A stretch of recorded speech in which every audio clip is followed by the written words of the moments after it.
You know, I for one love a good mystery. Something that is difficult to wrap my head around. One of the things I like to do on this show is discuss topics that remind you that even reality can be much stranger than anything a person can make up. Earth is littered with anomalies, unexplained occurrences, and strange happenings. Things we have yet to comprehend because they stand outside the bounds of human reasoning. There was an incident years ago, you may have heard of it. It is known as the Dyatlov Pass incident, and it is recognized as one of the most bizarre and unexplained tragic events that has boggled the minds of many investigators. Now we're going to take a closer look at a few things about this incident and what it tells us about the realities of the wilderness and its mysteries. Strange things happen in remote places. There are always risks, and sometimes people do die. Something took 9 people's lives that day. Hopeful young adventurers led into darkness.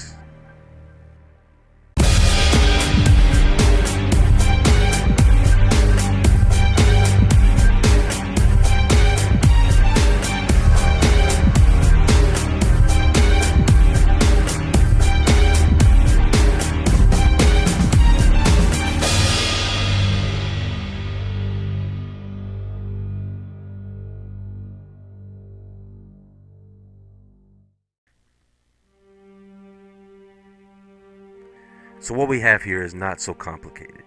9 hikers go out into the cold wilderness and die. Simple, right?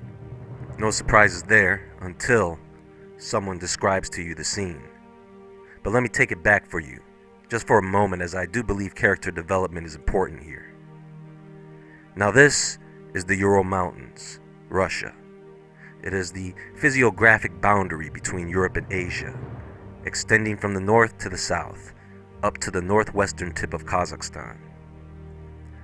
This is Igor Dyatlov, age 23 and leader of the hiking group to which this incident is named after, a dedicated radio engineer and student of UPI, or the Ural Polytechnical Institute. Igor was quite passionate about hiking, his one true love. Along with that, Igor Dyatlov was infatuated with the Ural Mountains. Not the most challenging of hikes in Russia, no, but they do have magnetic anomalies that would throw off your compass, and there are quite a few crevasses as well.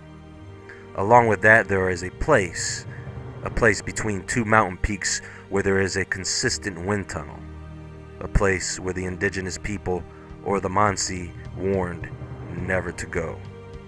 So of course, that is exactly where Dyatlov intended to go. Luda Dubinina, age 20, a third-year student at UPI, there for the study of engineering and economics, an enthusiastic communist, and the youngest of the Dyatlov group. Her love for photography would show, as most of the photographs found from the incident were taken by her.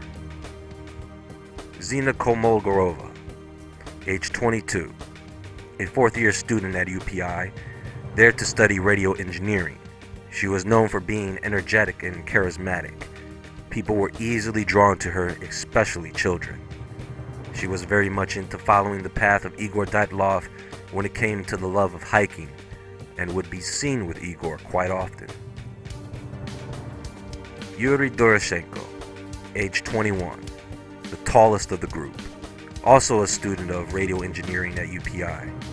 They say one night on a camping trip, Yuri had a run-in with a large bear. Zina was actually watching Yuri build a tent when she spotted the bear and shouted out to Yuri. He then charged the bear with nothing more than a geologist's hammer. Apparently he scared the animal off, and it was at this moment Zina developed a love interest for him. Alexander Kolovatov, age 24, a research scientist. He and the other members of the Dyatlov group were members of the Komsomol, or Young Communist League. There were questions about his involvement with a secret institute of elites. It seems that the Dyatlov group did celebrate his birthday 2 days before the trip. Yuri Kurvanashenko, or Georgie, age 23, was a close friend of Igor's that participated in almost every Dyatlov expedition. He studied construction and hydraulics at UPI. Now, what is interesting about him is that in 1957, a plutonium plant had a large leak that Georgie was sent in to help clean up. Could he have saved those same clothes from the radiation leak 2 years prior to the expedition? Rustic Slobodin, age 23, a quiet but athletic man and mandolin player, who graduated from UPI in 1959, another courageous risk-taker of the group. Nikolai Brignoli, age 23. He graduated UPI in civil engineering. He was known throughout UPI as funny and friendly, as well as an experienced, energetic hiker. Semyon Zolotaryov, age 38, the oldest and said to be the most mysterious of the group. He was actually only known as Sasha at the time. He had odd tattoos on his body that the other group members knew nothing about, such as a 5-pointed star, beat shapes, and names including his birth date. He was senior tourism instructor at the Korovska tour base, but ended up leaving the tour base with the Dyatlov group. I know what you're thinking. The mustache looks suspect. But no, he ended up in the same boat with the rest of the group. So here we have all the typical characters you need to make a classic horror flick. They could not have been written into a script any better if they were imagined. Now here's what happened. The objective was a 14-day expedition to Mount Ortorton. And at this time in the season, it was expected to be at its most difficult hiking conditions. The group arrived on January 25th in the city of Ivdel by train, and then took a truck north to a settlement known as Vishay.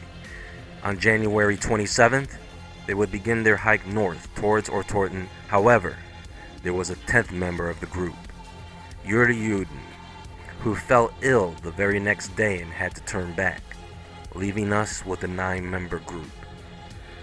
On February 1st, they took a lake hike for 4 kilometers and then set up camp on a slope about 16 kilometers from the mountain. They had dinner that evening, and 2 of them, it is believed that Sasha and Brignol, left the tent to relieve themselves. And then all hell broke loose. Now Igor had already made arrangements to send a telegram back to their sports club no later than February 12th, but he also mentioned that he would probably stay longer. So when no message was received on that date, there was no cause for alarm. But after a few days, it took the relatives to initiate a search. Soon the police and army got involved by February 20th. So at this point, everybody knows that nobody is coming out of this alive, not after that long of a search.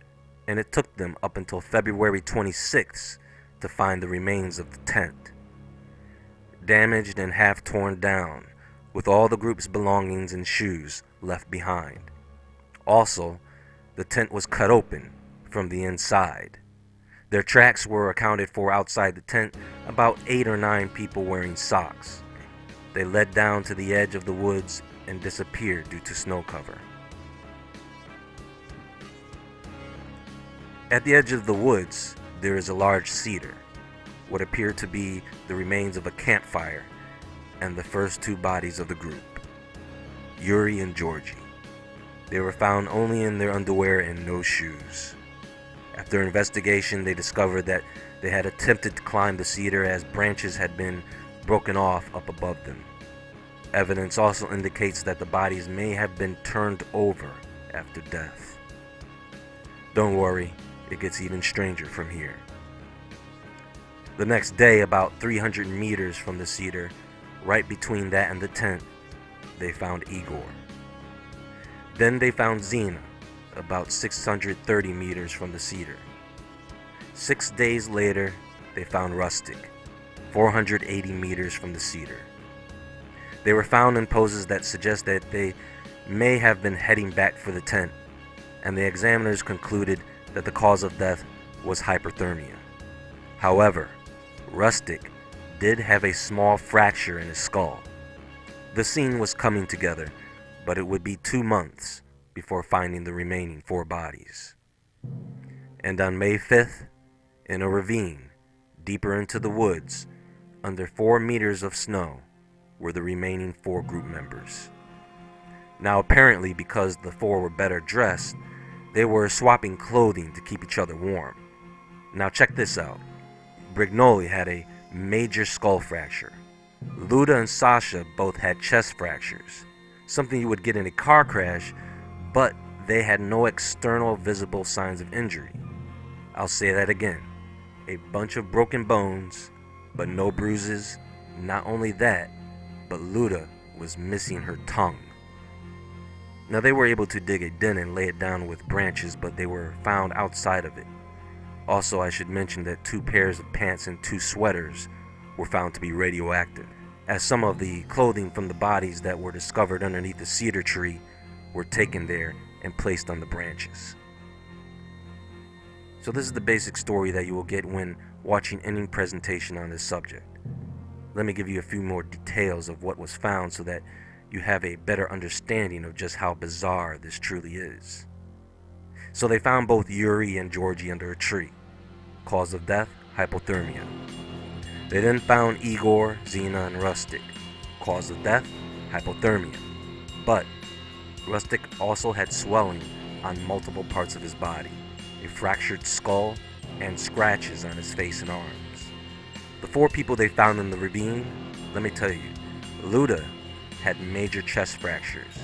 Her tongue was missing, and not only was her tongue missing, but her eyes, parts of her lip, pieces of her face, and a fragment of skull bone were gone too. Yeah, Sasha had 5 broken ribs, and his eyeballs were missing too. Kolevatov, cause of death, hypothermia with slight case of exposed skull bones. And Brignoli had major skull damage that would have rendered him immobile if he were still alive at that moment. By the way, Luda and Kolevatov were the ones found to be wearing the radioactive clothing.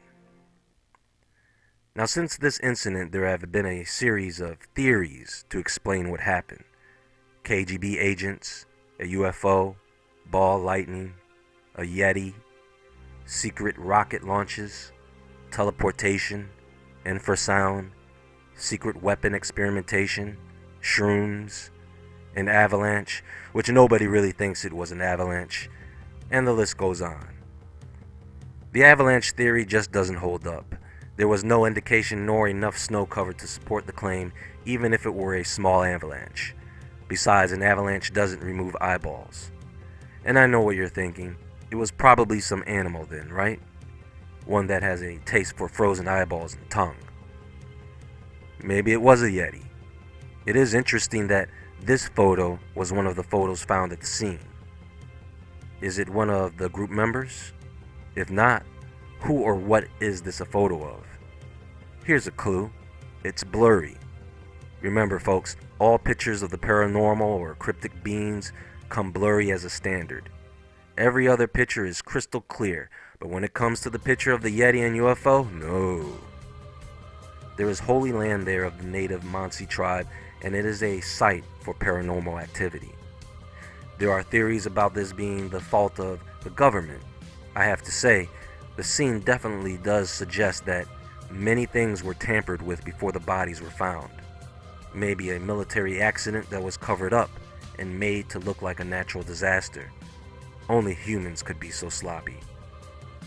Some theories go above and beyond science, such as gravity fluctuation.